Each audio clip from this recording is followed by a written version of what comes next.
For as long as we've gathered around campfires, we've told stories. We whisper tales in the dark, tales of caution, of mystery, of inexplicable evil. In our modern age, these have become urban legends. The friend of a friend's cousin who saw something impossible, the local boogeyman, the story that's just too crazy to be real. We use them for a quick thrill, a shiver down the spine, before turning on the lights and dismissing them as folklore. But the line between folklore and fact is often terrifyingly thin. What if the stories we tell to scare each other aren't just inventions? What if they are the echoes of a truth so horrific, so disturbing, that our collective psyche could only process it by turning it into a legend? Tonight, we are pulling back the veil. We are not just telling the stories. We are unearthing the documented, chilling, and undeniable facts behind them. These are 5 urban legends you thought were fake, but are terrifyingly, demonstrably true.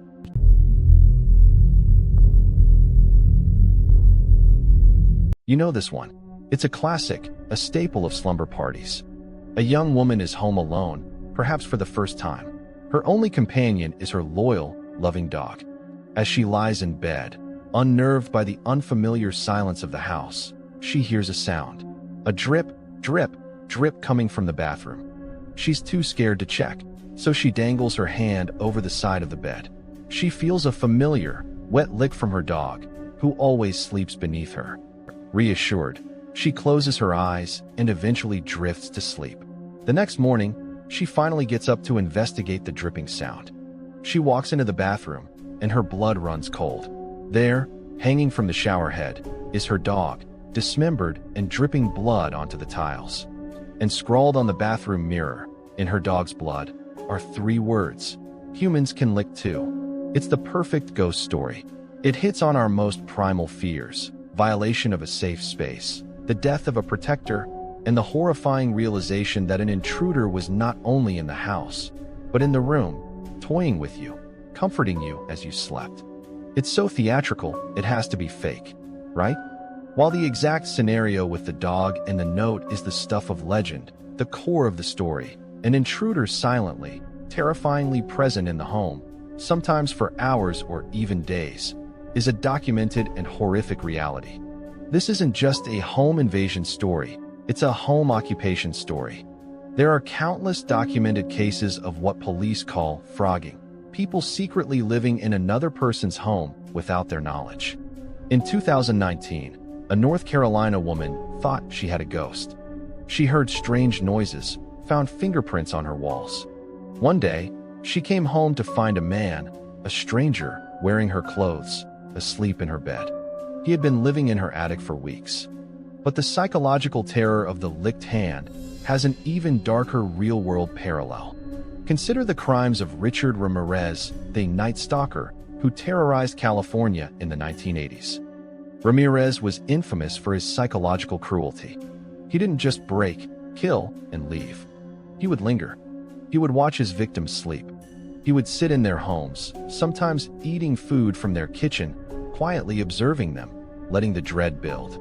He was the real-life boogeyman, the man under the bed. The legend of the licked hand endures not because we're afraid of dogs being replaced by killers. It endures because we are terrified of our safe spaces being violated, of our sense of security being an illusion, and of the realization that the comfort we feel in the dark might not be comfort at all, but the patient, watching presence of pure evil.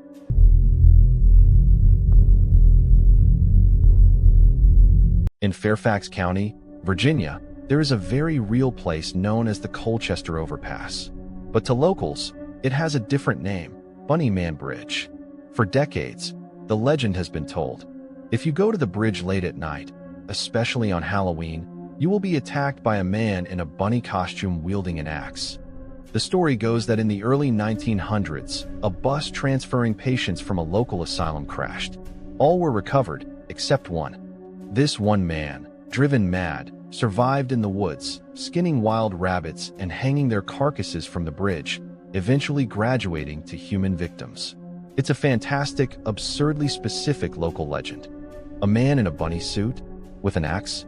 It sounds like a low-budget slasher movie. It's the kind of story teenagers use to scare each other. It cannot possibly be real. Except it is. The legend is a distortion of a very real, very specific series of documented events that terrified the community in 1970. The asylum bus crash? Pure fiction. The murders attributed to him?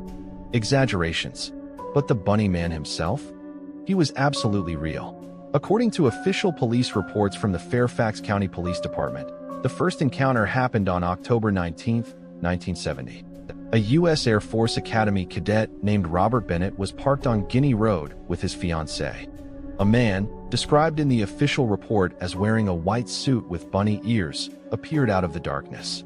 He started yelling at them, screaming that they were on private property. Then, he threw a hatchet through their car's passenger side window. It shattered the glass, embedding itself in the dash, just inches from the woman's head. They sped away, unharmed but terrified. 10 days later, on October 29th, the bunny man struck again. A private security guard named Paul Phillips approached a man he saw standing on the porch of an unfinished home. This man was wearing a gray, black, and white bunny suit and was holding a long-handled axe. He began methodically chopping at the porch's support post, yelling at Phillips, "All you people trespass around here. If you don't get out of here, I'm going to bust you in the head." Phillips ran back to his car as the bunny man returned to the woods. Police launched a full investigation, but the man was never caught. The real-life incidents from 1970, the costume, the axe, the violent threats, were so bizarre that they were instantly absorbed into local lore. The community merged these real events with older, spookier stories about the asylum, and the legend of the bunny man was born. The monster wasn't just a story. He was a real, unidentified, and dangerously unhinged person who, for a brief, terrifying time, haunted the woods of Fairfax County.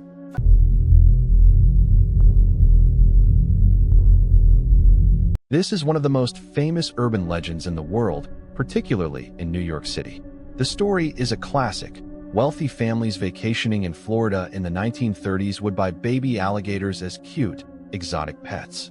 They'd bring them back to their New York apartments, only to discover that baby alligators, shockingly, grow up.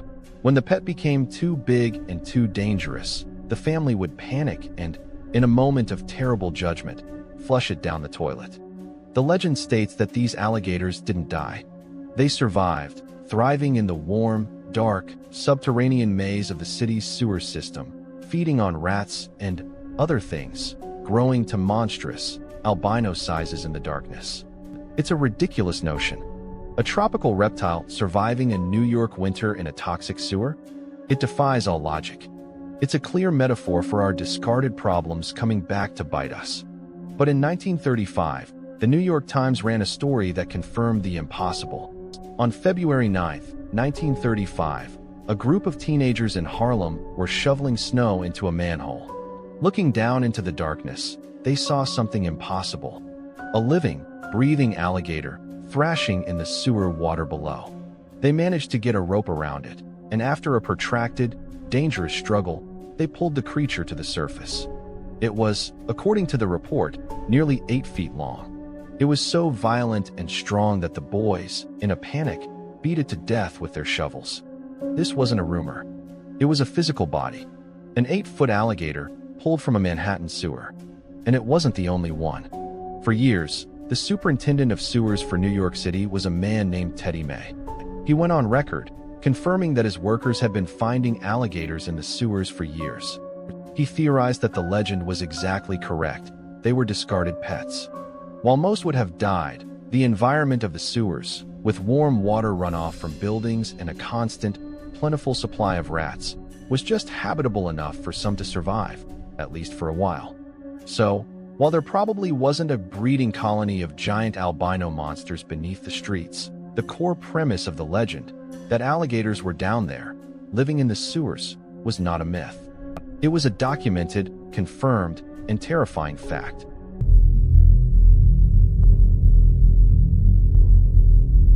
This legend is a traveler's worst nightmare. A businessman on a trip to a foreign city. He meets an attractive stranger at the hotel bar. They share a drink. He blacks out. He wakes up the next morning, disoriented, in a bathtub filled with ice. His body aches. He feels a crude, stitched-up wound on his lower back. There's a note taped to the wall, or a phone left beside him, with a simple, horrifying message: call 911 immediately. One of your kidneys has been stolen. This story, the kidney heist, has been thoroughly debunked. A complex organ transplant requires a sterile environment, a full surgical team, blood and tissue matching, and extensive post-operative care. It cannot be done in a dirty hotel room. The story is a cautionary tale, a paranoid fantasy, but the legend is fake. The crime is not. The terrifying reality is that illegal organ trafficking is a massive, multi-billion-dollar global industry.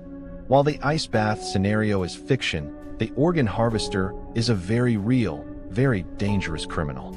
The truth, however, is often sadder and more exploitative than the legend. The victims aren't usually drug businessmen. They are the world's most vulnerable: refugees, the homeless, and the desperately poor.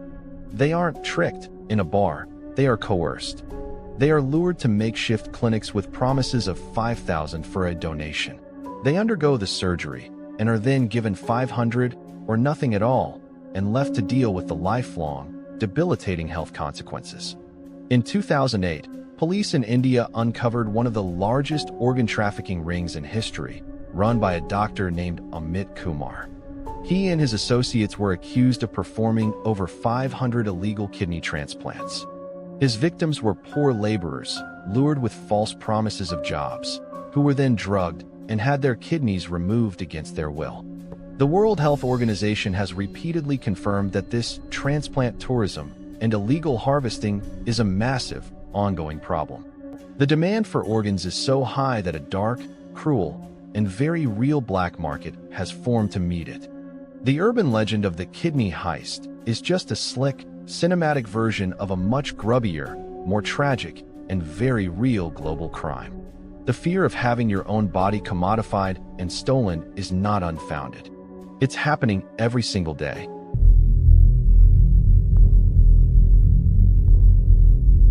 This is, perhaps, the most chilling of all. In Staten Island, New York, there was a legend told by children for decades. The legend of Cropsey. He was a local boogeyman, an escaped mental patient from the notorious Willowbrook State School, a crumbling, hellish institution for children with developmental disabilities. The legend said Cropsey lived in the vast, abandoned tunnels beneath the school or in the surrounding woods. He was a monster, sometimes with an axe, sometimes with a hook for a hand, and he would come out at night to snatch children who wandered too far from home. It was a classic campfire story. Every town has one. A monster in the woods, a boogeyman born from a creepy, abandoned building. It was just a story told to keep kids in line. Until it wasn't. In the 1970s and 1980s, children on Staten Island began to disappear, one by one. In 1987, a 12-year-old girl with Down syndrome named Jennifer Schweiger vanished. As police searched, the old, dark whispers of Cropsey began to surface, not as a joke, but as a real, terrifying possibility. The investigation led police into the very woods the legend spoke of. They began to focus on a drifter, a former employee of the Willowbrook State School, who was known to live in the woods and in the very tunnels the legend described. His name was Andre Rand. As they closed in on Rand's makeshift campsite, they found him. And nearby, in a shallow grave, they found the body of Jennifer Schweiger. Andre Rand was the boogeyman. He was the escaped patient from Willowbrook. He was the man in the woods. He was Cropsey. He was convicted for the kidnapping of Jennifer Schweiger and later for the kidnapping of another missing child, Holly and Hughes, who vanished in 1981. He remains the prime suspect in at least 3 other child disappearances from the area, all linked to the shadow of Willowbrook. The legend wasn't a story. It was a warning. It was the community's subconscious way of acknowledging the real, tangible monster living just beyond the tree line. The kids who whispered the name Cropsey were not just telling a ghost story. They were, in a chilling and awful way, describing a real man who was, at that very moment, hunting them.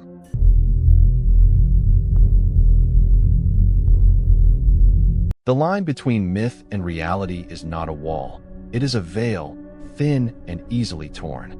We tell ourselves these stories to feel a momentary thrill, But we must remember, legends are not born from nothing. They are the shadows cast by real, often horrific, events. The licked hand is the echo of our fear of the unseen intruder. The bunny man is the distorted memory of a real, axe-wielding maniac. The alligators are a physical, documented reality. The organ harvester is the cinematic stand-in for a cruel and active global trade. And Cropsey was the name the children gave to the very real monster who was walking among them. The truth is, the real world has always been, and will always be, far more terrifying than any story we could possibly invent. So the next time you hear an urban legend, a tale that sounds too crazy to be true, pause and ask yourself, what horrifying truth was so terrible that we had to turn it into a story just to be able to tell it? Sleep tight.